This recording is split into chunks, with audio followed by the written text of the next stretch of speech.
أيام العشر التي نحن مقبلون عليها هي أفضل أيام السنة.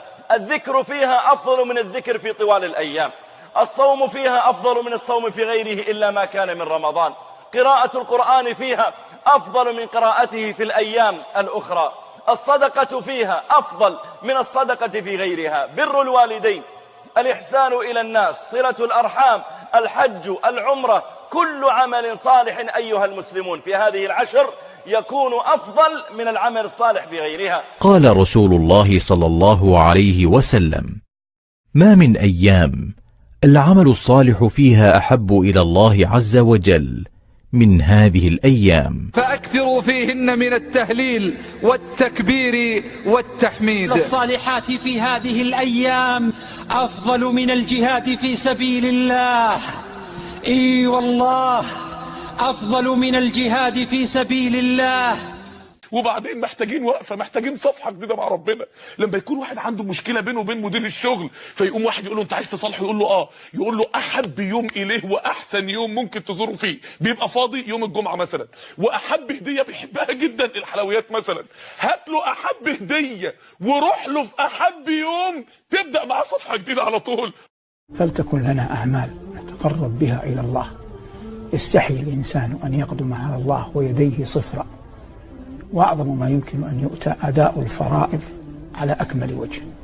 الصلاة أعظم ما وصى به النبي صلى الله عليه وسلم أمته. ومن أعظم أنواع هذه العبادات وأفضلها، وهي من أفضل ما يعمل في هذه الأيام العشر، هو الذكر بجميع أنواع كما سأبين بعد قليل.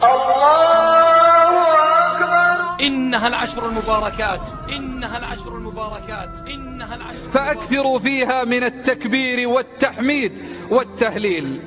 الله أكبر الله أكبر، لا إله إلا الله، الله أكبر الله أكبر، ولله الحمد. كبر وأنت في بيتك، كبر الآن وأنت تسمعني.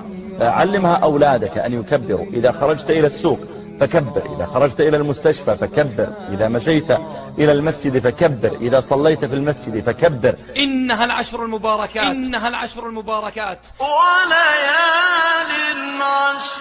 ومن فضائلها ومنزلتها أن النبي صلى الله عليه وسلم كان يحث الأمة على صيام يوم عرفة الذي هو خير أيام العام على الإطلاق. شرع النبي صلى الله عليه وسلم صيامه لغير الحاج وقال: صيام يوم عرفة أحتسب على الله أن يكفر السنة التي قبله والسنة التي بعده. فينبغي أن يحرص المرء على صيامه. ومنها ذكر الله تعالى والتكبير. قال تعالى: ويذكر اسم الله في أيام معلومات على ما رزقهم من بهيمة الأنعام، وهي أيام العشر. استعدوا ليوم العيد بكثرة إنهار الدم لله فيه، فأجرها مخلوف على العبد. فصل لربك وانحر.